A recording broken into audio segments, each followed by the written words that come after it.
Well, all set.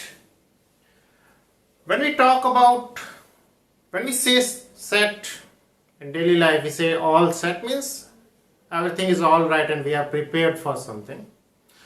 Yes, of course, we are prepared to talk about types of relations. When we say set in maths, it means a collection of well-defined objects. What a relation in maths? A relation is a subset of A cross B, that is the Cartesian product that we have discussed in our previous session. Now we are going to talk about the types of relations. अब सबसे पहली बात, ये relations है क्या? सीधी सी बात है, relation एक सेट है और एक ऐसा सेट है जिसमें ऑर्डर्ड पेयर्स हैं. कैसे ऑर्डर्ड पेयर है? जिसके ऑर्डर्ड पेयर का पहला एलिमेंट रिप्लेसमेंट सेट में से लिया गया है और दूसरा एलिमेंट कोडोमेन में से लिया गया है. जो पहला एलिमेंट है उसको कभी कभी हम बोलते हैं इनपुट और दूसरा क्या हो गया? यहां इनपुट है और यहां आउटपुट हो गया. या हम अगर यहां पर x है और यहां पर y है तो हम बोलते हैं y is the image of x. यहां बीच में जैसे आईना रख दिया, y is the image of x और x is the pre image of y. x is the pre image of y and y is the image of x. यहां जब हम a से b में बात करते हैं तब ऑर्डर्ड पेयर, यहां पर ऑर्डर बहुत इंपॉर्टेंट होता है. मींस अगर आप देखें 3,4, अगर मैं बात करूं कार्टेशियन ज्योमेट्री में तो 3,4 एक ऐसे पॉइंट को रिप्रेजेंट करता है जिसका x कोऑर्डिनेट 3 है और y कोऑर्डिनेट 4 है. अगर मैं एक पॉइंट लिखूं 4,3, that is not going to be the same point क्योंकि ये ऐसा पॉइंट है जिसका x कोऑर्डिनेट अलग है. This is 3, 4 and this is 4, 3. So if you change the order, so x, y is not equal to yx. तो सबसे simple बात है कि अगर सेट लिख रहे हो, when we are writing set A, B, C, all right, I can write the same set as B, A, C. While writing sets, we can change the order of elements. These are elements, but this is n ordered pair and the elements of n ordered pairs are non-reversible, means we cannot change. These two are different things. This ordered pair is a different one and this one is a different. अब बात करते हैं हम relation की. अब relation daily life में बहुत सारे देखते हैं, चाचा, मम्मी, ताई, पापा, भैया, दोस्त, ये डेली लाइफ में रिलेशंस है. अलजेब्रा में आ जाएं, अर्थमेटिक में आ जाएं, यहां पर हमारे पास रिलेशंस कैसे हैं? a is greater than equal to b, a is equal to b, a plus 3b is equal to 9, a square plus b square is equal to 25, like this. यानी हम रिलेशंस को इक्वेशंस की form में लिख दें. अगर हम बात करें कोऑर्डिनेट ज्योमेट्री की, यहां पर भी रिलेशन हमें नजर आते हैं. जैसे दो लाइंस हैं वो पैरेलल हैं, दो लाइंस परपेंडिकुलर हैं, two triangles are congruent, similar, यानी in each and every field में कुछ भी. और सबसे बड़ी बात, relation set of ordered pairs हैं और उसमें ऑर्डर्ड पेयर में पहला एलिमेंट फर्स्ट सेट से लेना, दूसरा सेकंड सेट से, रिप्लेसमेंट सेट है कोडोमेन से. कोई इनमें रिलेवेंस होना जरूरी नहीं है. मैं चाहूं तो मेरे इस मार्कर के साथ मैं बराक ओबामा लिख दूं, मैं चाहूं तो इसके साथ डस्टर के साथ पर्दा लिख दूं. शर्त ये होनी चाहिए रिलेशन के लिए कि डस्टर यहां रिप्लेसमेंट सेट में होना चाहिए और पर्दा यहां. और सबसे, अब रिलेशन को किस किस तरह से लिख सकते हैं, आराम से बात करते हैं. पहला, सबसे पहले बात करते हैं दो सेट के कार्टेशियन प्रोडक्ट को कैसे लिखते हैं. Cartesian product is written as A cross B is equal to x, y such that x is element of a and y is element of b। इसको कम शब्दों में सीधा बोले तो उन सभी ऑर्डर्ड पेयर का सेट जिसमें से x a में हो और y b में, this is set of all ordered pairs. a cross b itself is a set and it is set of all ordered pair in which the first element is taken from the replacement set and the second element is taken from the codomain। अब बात करते हैं सबसे पहले empty relation. ये empty relation क्या है? सीधा शब्द वर्ड से ही पता लग रहा है। एक ऐसा रिलेशन क्या है? Set of ordered pair. अगर इसमें एक भी ऑर्डर्ड पेयर ना हो, ऐसा रिलेशन क्या हो गया? Empty relation. Phi is known as the empty relation. जैसे मान लो डिफाइन करें, ऐसा डिफाइन करें कोई रिलेशन कोई आ ही ना सके। मान लिया सेट ऑफ रियल नंबर्स में हमने एक रिलेशन डिफाइन किया और रिलेशन ऐसे डिफाइन किया कि वो ऑर्डर्ड पेयर लिखो जिसमें, ध्यान दीजिएगा, एक्स वाई के इक्वल भी हो एंड एक्स वाई के इक्वल ना भी हो, एंड लगाया बीच में। अब ढूंढ लो ऐसा, जाओ आप 5 और 7 लोगे तो वो क्या कहेगा? 5 7 के इक्वल नहीं, लेकिन साइमल्टेनियसली ये भी होना चाहिए। ये कभी हो ही नहीं सकेगा। अगर कोई दो नंबर इक्वल है तो अनइक्वल नहीं होंगे और जो अनइक्वल है तो इक्वल नहीं होंगे। यानी इस तरह का कोई भी ऑर्डर्ड पेयर हमें नहीं मिलेगा। यानी डोमेन का रिप्लेसमेंट सेट का कोई भी एलिमेंट कोडोमेन के किसी भी एलिमेंट से रिलेटेड नहीं होगा और ऐसे सेट को हम बोलते हैं empty relation. Is it clear? If no element of replacement set is related to any element of codomain, such a relation is known as empty set। empty यानी जहां पर कोई भी ऑर्डर्ड पेयर बन ही ना सके। देखो मजे की बात ये, अगर मैं यहां एंड की जगह AND एंड की जगह और लगा दूं, अब यहां बहुत सारे आ जाएंगे। बहुत सारे नहीं, सारे ही आ जाएंगे। अगर आप रियल नंबर्स कोई भी दुनिया के दो लेंगे, या तो वो दोनों इक्वल होंगे या फिर वो इक्वल नहीं होंगे। ये होता है और का साइन। यहां पर दो साइन है, ए एंड डी, एंड ऐसे लिखते हैं तो ये एंड का साइन है, एंड, और ये और। तो हम बात कर रहे हैं और, या तो इक्वल है या इक्वल नहीं है। तो दुनिया के कोई भी दो नंबर लोगे, 0 के साथ 5 लोगे, ऑब्वियसली या तो वो 0 5 के इक्वल है, नहीं है, कोई बात नहीं। लेकिन 0 5 के इक्वल नहीं है, इसका मतलब हर एक ऑर्डर्ड पेयर रियल नंबर्स का इस रिलेशन को सेटिस्फाई करेगा। और ऐसे रिलेशन को, यानी सारे के सारे ऑर्डर्ड पेयर आ गए, ऐसे रिलेशन को बोलते हैं यूनिवर्सल रिलेशन। आप देखो रिलेशन वही था, सिर्फ एंड लगाया, वो बोल रहा है इक्वल भी हो साथ ही साथ इक्वल भी ना हो, दोनों साइमल्टेनियसली हो। It is never possible. That means empty relation. और ये एंड की जगह और लगा दिया, यहां वो लिखो जो या तो आपस में इक्वल ना हो या हो। तो दो ही केस होते हैं, या तो दो नंबर्स आपस में इक्वल होंगे या नहीं होंगे। यानी हर एक नंबर को दूसरे नंबर से रिलेट किया जा सकता है यहां। इसलिए एक ऐसा रिलेशन है यूनिवर्सल रिलेशन। एक छोटे से इससे एक शर्त अगर बदल दें तो सीन कैसे पलट गया। देखो आपने अगर देखी हो रोटी फिल्म में, एक वहां राजेश खन्ना है और मुमताज जी है। वो सारी पब्लिक इकट्ठी हो रही है और मुमताज जी को सजा दे रही, पत्थर मार रही है। ये पहले की स्थिति है। यहाँ की सारे ईच एंड एवरी एलिमेंट, यहां पर वो सारे लोग और यहां पर मुमताज, और वो सब पत्थर मार रहे हैं। मतलब यहां का हर एक एलिमेंट इससे रिलेटेड है। अचानक राजेश जी आते हैं, राजेश खन्ना जी सुपरस्टार, और हिंदी फिल्म और गाना।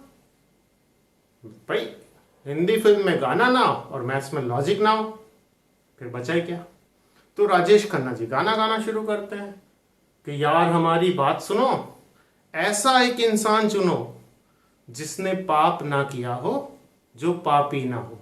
वो कह रहे हैं भैया इसको पत्थर वही मारो जिसने खुद कभी कोई भी गलत काम ना किया हो, खुद कभी जिंदगी में कोई पाप ना किया हो, और देखो कंडीशन बदली, पहले और था, या तो पापी था वो भी मार रहा था, जो पापी नहीं था वो भी मार रहा था। अब यहां क्या हो गया भाई साहब, अब आपको दूसरा जब चेंज किया एंड, तो अब क्या सीन हो गया, कोई भी इसको पत्थर नहीं मार रहा, सब पीछे हट गए। सोचो मॉब लिंचिंग से बचा लिया। सुपरस्टार ऐसे ही होते हैं। I think I am clear. Empty relation means no element of replacement set is related to any element of codomain, यानी खाली आएगा, इसका डोमेन जीरो होगा। सॉरी, जीरो मीन्स इसका डोमेन एक नल सेट होगा 5। इसके डोमेन में कोई भी, जब हम रिलेशन का डोमेन लिखेंगे, domain will be a null set. Let me remind you, ये पूरा डोमेन नहीं होता है रिलेशन के लिए, ये रिप्लेसमेंट सेट है। इसमें से जिस जिस की इमेज अवेलेबल होगी वो उसका डोमेन कहलाएगा, और जो जो भी किसी की इमेजेस हैं उन सब का सेट। फर्स्ट एलिमेंट का सेट हमेशा डोमेन होता है और सेकेंड एलिमेंट का सेट हमेशा रेंज होता है। वेल, फिर बात करें रिलेशन ऑन ए। ये बड़ी इंपॉर्टेंट बात है।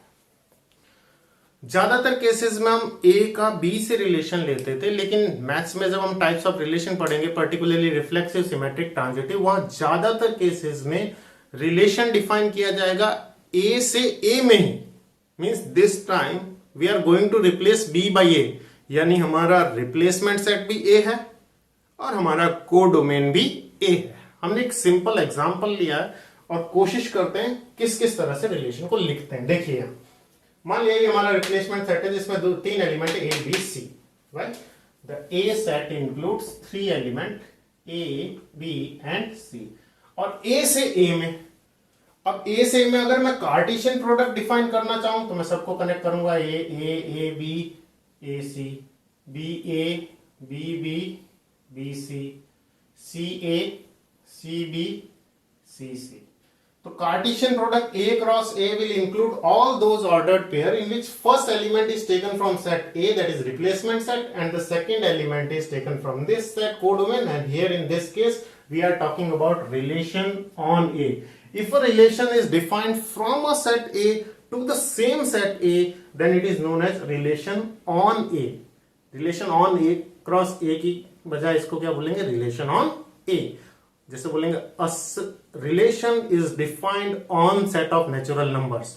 When we use this term means the replacement set is natural number as well as the codomain is natural number. So अगर ऐसा है तो इसको ऐसे लिखा, दिस इज रूल फॉर्म।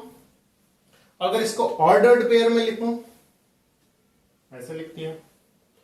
और एक मैट्रिक्स फॉर्म है जो कि हम बहुत यूज करेंगे, पर्टिकुलरली तब जब हमसे कोई पूछे कितने रिफ्लेक्सिव रिलेशन होंगे।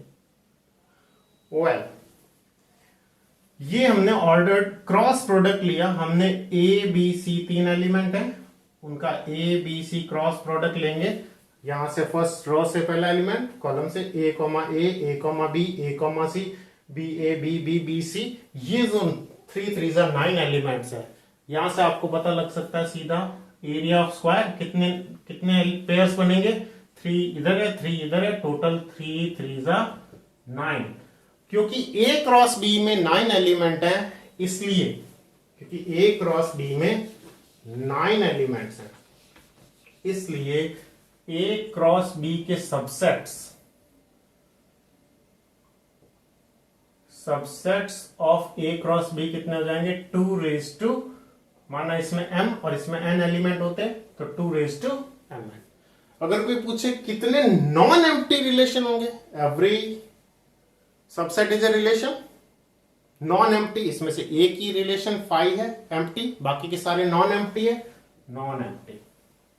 तो अगर कोई पूछे non empty relation from A to B, non empty, कई बार कॉम्पिटिटिव एग्जाम्स में इस तरह के क्वेश्चन पूछते हैं, non empty relation from A to B. एक और बात, empty relation and universal relation are known as trivial relation. ये दोनों क्या कहलाते? TRIVIAL, trivial relations. तो टोटल कितने ट्रिवियल रिलेशंस हैं? 2. और टोटल रिलेशंस कितने होते हैं? 2⁻mn. एक छोटा सा क्वेश्चन अगर कोई पूछ ले, how many non trivial relation can be defined from A to B? So total relations are 2⁻mn. How many trivial relations are there? 5, and the cross product of those two, that is universal. तो 2 subtract कर दो उसमें से. 2⁻mn minus 2. देखो ध्यान दो, total number of relations from A to B. Total number of relations, that is how many subsets can we get from A cross B? That is 2⁻mn. Now total number of non-empty relations, there is one empty relation in all, so 2⁻mn minus 1. How many non-trivial relation can be defined in 2 non-empty sets? So what you will say? 2⁻mn minus 2. So 2⁻mn, 2⁻mn minus 1, 2⁻mn minus 2. ये answers है हमारे किन questions के? कितने total relation, कितने trivial relation? Trivial relation 2 होते हैं. कितने non trivial relation? 2⁻mn minus 2. कितने एम्प्टी रिलेशन? ओनली 1. और कितने नॉन एम्प्टी? 2⁻mn minus 1. चलिए अब आगे प्रोसीड करते हैं.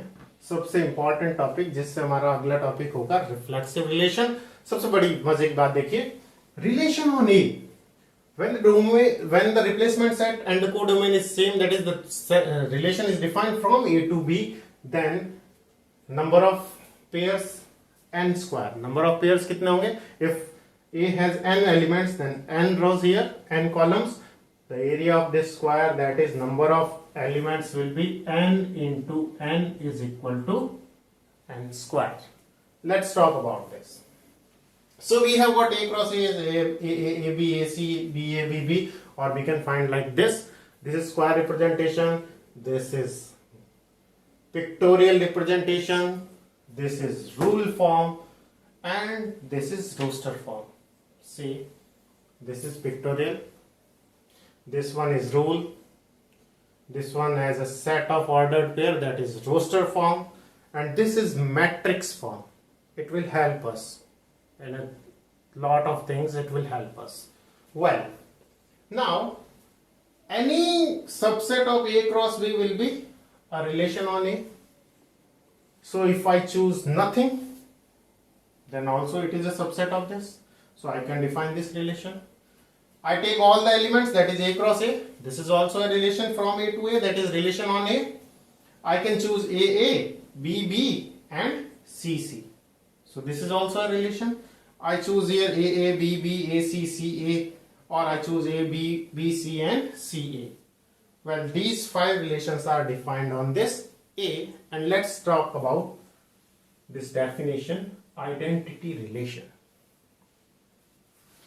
If in a relation each and every element is related to itself only, there is a word only.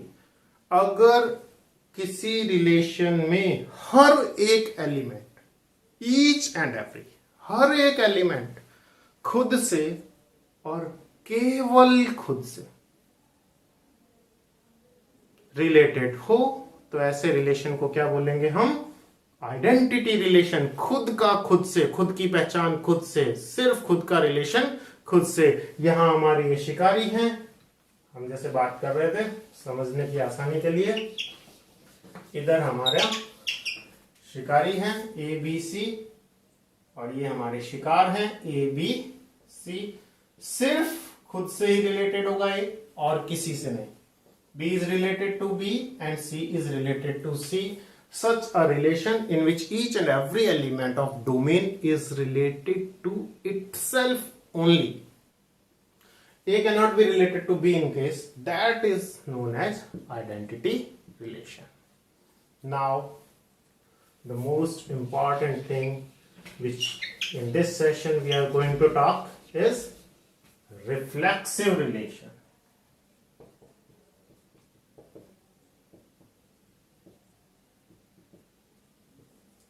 Well, what a reflexive relation is. Reflection word तो सुना हुआ लग रहा है, बहुत सारी कहानियां, डॉग जा रहा था पुल पे, नीचे रिफ्लेक्शन देखा, भौंका, हड्डी गिर गई. रिफ्लेक्शन समझते हैं?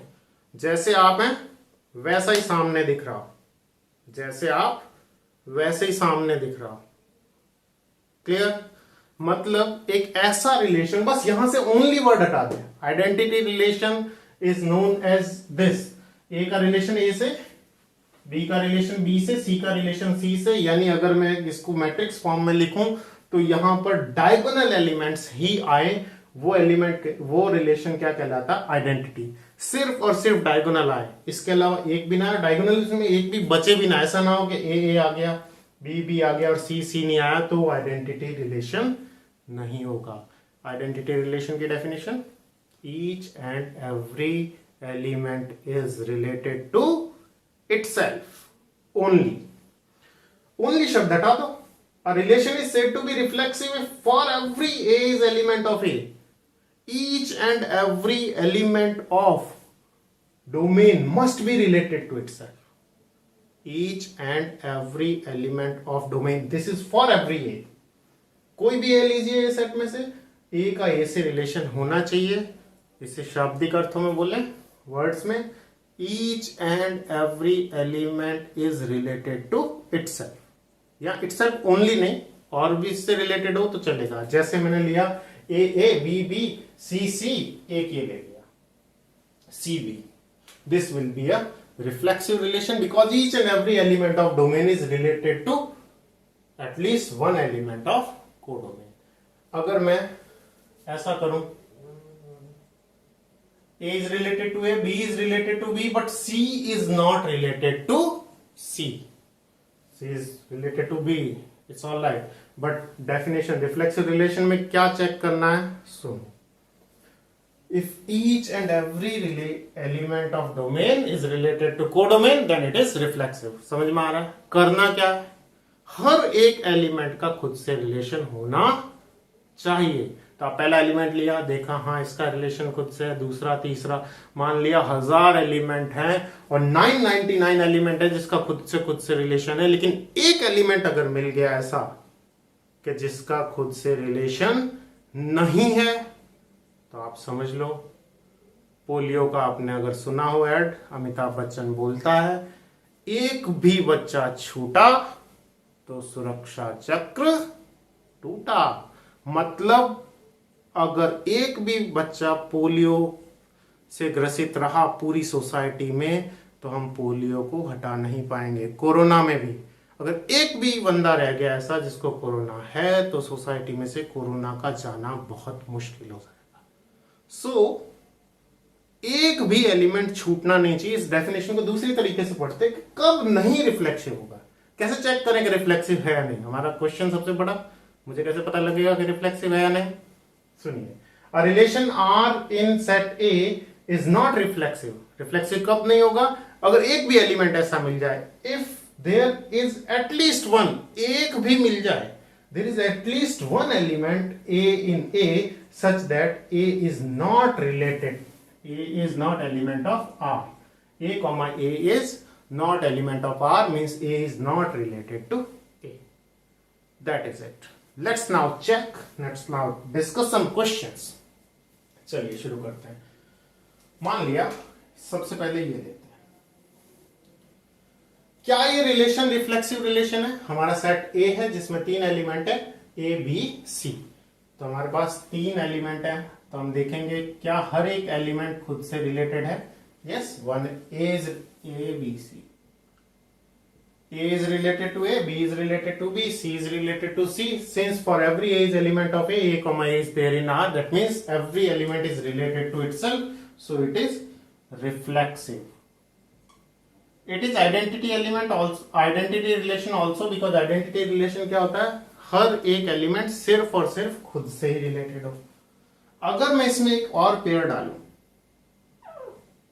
अगर इसमें होता A, B, अब क्या हो गया? ये रिफ्लेक्सिव तो है। क्यों है? क्योंकि हर एक एलिमेंट का खुद से रिलेशन है, लेकिन ये आइडेंटिटी रिलेशन नहीं है, क्योंकि आइडेंटिटी रिलेशन की डेफिनेशन में सिर्फ यहां लिखना था A is related to A only. Each and every element is related to itself only. तो यहां ये रिफ्लेक्सिव है, लेकिन आइडेंटिटी रिलेशन नहीं। यहां पे देखते हैं, ओके, ए का रिलेशन ए से हो गया, बी का बी से हो गया, सी का सी से है, नहीं है। एक भी बच्चा छूटा तो सुरक्षा चक्र टूटा। If you find at least one element, अगर आपको एक भी एलिमेंट मिल जाए, मान लो मैं किसी के बारे में कहूं कि वो अच्छा आदमी, अब आपको क्या करना है? या तो सारे जो पॉइंट होते हैं, जो कसौटी होती है अच्छे होने की, उस पर चेक करो। और अगर आपको पता है कि एक जगह एक सही नहीं है, तो आप सीधा क्या करोगे? वहीं पे ध्यान दोगे। 1 का 1 से, 2 का 2 से, 3 का 3 से। आपने देख लिया सीधा 98 का 98 से नहीं है, तो सीधा आपको होगे काउंटर एग्जाम्पल। क्यों? क्योंकि 98 is there, but 98 is not related to 98। यानी 1000 जगह व्यक्ति अच्छा है, लेकिन एक जगह अगर अच्छा नहीं है, तो आप सीधा बोलोगे भाई ये अच्छा इसमें नहीं है, इसलिए ये अच्छा आदमी नहीं है। तो यहां देखो, क्योंकि रीजन क्या देंगे? Since C is element of A, small c is element of A, but C is not related to C. This relation is named as R4. So C is not related to C under this relation R4. So this is not reflexive. I think reflexive check करने में कहीं कोई problem नहीं। ये reflexive है क्या? कोई chance ही नहीं है। ना ए का ए से, ना बी का बी से, ना सी का सी से। हमें तो एक भी ऐसा एलिमेंट मिल जाए कि उसका खुद से रिलेशन नहीं है, इसका मतलब वो रिफ्लेक्सिव नहीं है। सो आई होप। अब बात करते हैं इसकी। ए क्रॉस ए मतलब सारे के सारे पेयर हैं, इसमें सारे हैं, मतलब ए, बी, बी, सी, खुद का खुद से। कार्टेशियन प्रोडक्ट में तो सारे एलिमेंट होते हैं, इसका मतलब ये रिफ्लेक्सिव है। 5, इसमें एक भी एलिमेंट नहीं है, जबकि रिफ्लेक्सिव होने के लिए कम से कम कितने एलिमेंट चाहिए? We need all the possible doublets. खुद का खुद से होना ही चाहिए डबलेट्स। खुद का खुद 1, 1, 2, 2। जब हम 2 डाइस को फेंकते हैं तो एक वर्ड आता है डबलेट। डबलेट आना मतलब 1,1, 2,2, 3,3, 4,4, 5,5, 6,6। डबलेट्स आपने सुना ही होगा प्रोबेबिलिटी में। तो डबलेट्स आना यानी सेम नंबर आना। और सेम नंबर कब आते हैं? डायगोनल एलिमेंट्स में। सेम एलिमेंट कब आते हैं? डायगोनल वाले ऑर्डर्ड पेयर्स में। तो सीधी सी बात है, ये डायगोनल वाले सब होने चाहिए, एक भी इसमें छूटना नहीं चाहिए। तो यहां से हम देख सकते हैं ये रिफ्लेक्सिव नहीं है। इनमें से कोई भी लेता, A B, A C, B B, B B, ये सब ले लेता, और सी सी नहीं लेता। तो 8 एलिमेंट्स हैं, लेकिन सिर्फ सी सी नहीं है, तो हम क्या कहते हैं? रिफ्लेक्सिव नहीं है। So in this type of cases where the relation is given in the set of ordered pair, you can easily identify which relation is reflexive and which is not. अब आप कहोगे सर ये तो ठीक है, but वो जो दूसरे टाइप वाले question, let's talk about those. यहां पर इससे पहले 2-4 क्वेश्चन। क्या कोई नंबर, क्या सभी नंबर नॉन जीरो नंबर्स खुद को डिवाइड करते हैं? Of course, one time. Okay, क्या किसी एक इंटीजर में से दूसरा इंटीजर सब्ट्रैक्ट करने पे वापस इंटीजर ही आता है? Of course. और अगर किसी नंबर को खुद में से ही सब्ट्रैक्ट करें, a minus A, that will give you अ 0। क्या 0 एक इंटीजर है? Of course. ओके, अगर हम बात करें क्या कोई लाइन खुद के पैरेलल होती है? Of course, by geometry we know that every line is parallel to itself. अगर कोई ये पूछे क्या 2 ट्राइंगल कॉन्ग्रुएंट होते हैं? विदाउट एनी डाउट, और आंसर इज यस। सॉरी, अगर कोई ये पूछे कि क्या कोई ट्राइंगल खुद के ही कॉन्ग्रुएंट होते हैं? Is a triangle congruent to itself? Of course, every triangle is congruent to itself. या अगर कोई ये पूछे कि अगर कोई दो रेशनल नंबर्स हैं, हमें सेट ऑफ रेशनल नंबर्स में बात करें, तो क्या दो रेशनल नंबर्स को जोड़ने पे हमेशा रेशनल आता है? Of course, if you add two rational numbers the result is always going to be a rational number. So you need to do nothing but reason logically. Your reasoning must be logical. If you are good at reasoning, then it's done. See, let's talk about this. X is divisor by y. We know that every number is divisor of itself. So under the given relation, each element is related to itself. Listen, we are repeating the definition. If under a given relation each element is related to itself, if under a given relation each element is related to itself, then it is reflexive. Here we know that each and every natural number is divisor of itself, so under the given relation each element is related to itself. That is, for every A is element of A comma is element of R, so R is reflexive. अब हमारे साथ पता है क्या problem है? Sir आपने क्या बोला बताओ? देखो ध्यान से सुनो, किसी भी चीज को सीखने का तरीका, जो स्टेप्स है लर्निंग के, वो है LSRW, listening. First of all try to listen. सुनो. अच्छा क्या कहा? Under the given relation each and every element is related to itself, so the given relation is reflexive. Sir फिर से बोलो. So write, under the given relation each and every element is related to itself, that is, it fits on the definition of reflexive relation. And the definition of reflexive relation says if under the given relation each and every element is related to itself, then the relation is going to be reflexive. Well, अब आप कहोगे दो दो तीन तीन बार क्यों बता रहे हो? पहले सुने. A good listener can be a good speaker. अब आपने सुन लिया दो तीन बार तो आप आराम से बोल पाएंगे. क्या? If under the given relation each element is related to itself, then the given relation is reflexive. Suppose मैं बात करूं ये, in the set of triangles a relation is defined as T1 is related to T2 if T1 is congruent to T2. In the set of triangles this relation is defined. मुझे बताना है क्या कोई triangle खुद के congruent होता है? Do every triangle congruent to itself? बिल्कुल. जवाब आ गया हाँ. सर लिखें कैसे? हम सीधा यहां राइटिंग यहां आ जाते हैं, जंप. सर लिखें कैसे बताओ? Listen,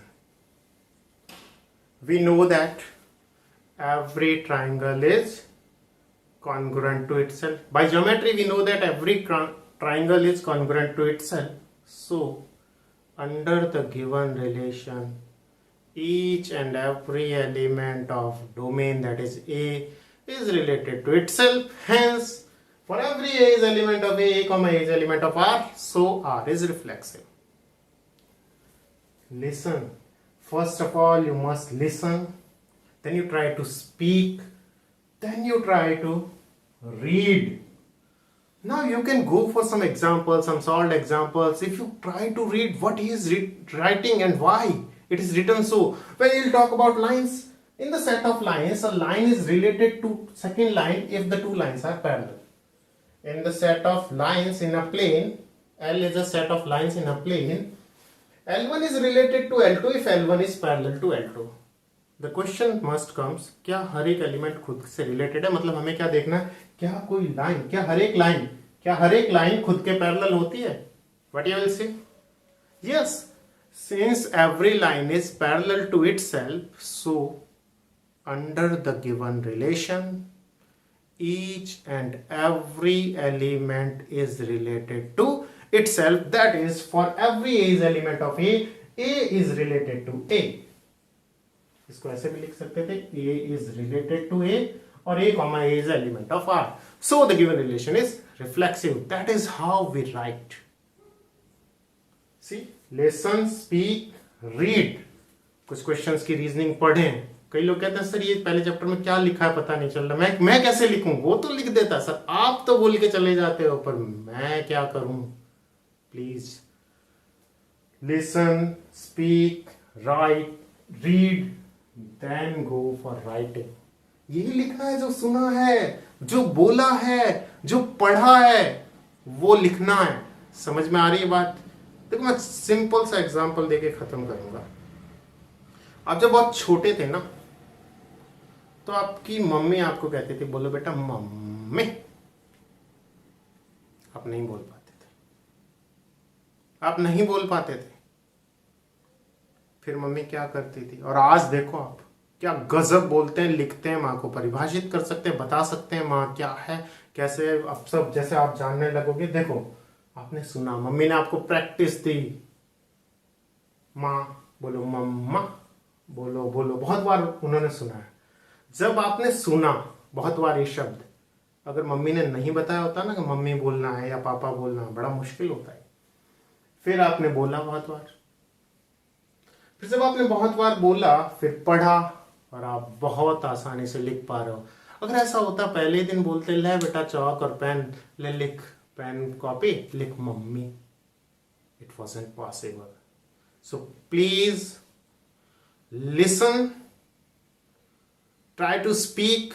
ये टर्म्स कैसे है, under the given relation each element is related to itself, so the given relation is reflexive. दो बार सुनोगे आपको लगेगा इसमें लिखना ही क्या होता है। Here we see that each line, every line is parallel to itself, so under the given relation each line is related to itself, so it is a reflexive relation। कुछ करना ही नहीं है। yes of course कुछ भी नहीं करना है, just give the reasoning and that's all। you know each and everything in this chapter, you are not going to learn anything new, but you are to apply the reasoning, and to apply the reasoning you must have some knowledge that comes this way। In the next session we will be talking about symmetric relations and transitive relations, and while talking about symmetric and transitive, on the same questions we will be talking about reflexivity of that relation, so please do read it। A relation is said to be reflexive if each and every element of domain is related to itself. और कैसे prove करोगे कि वो reflexive नहीं है? एक भी बच्चा छूटा तो सुरक्षा चक्र टूटा। Thank you.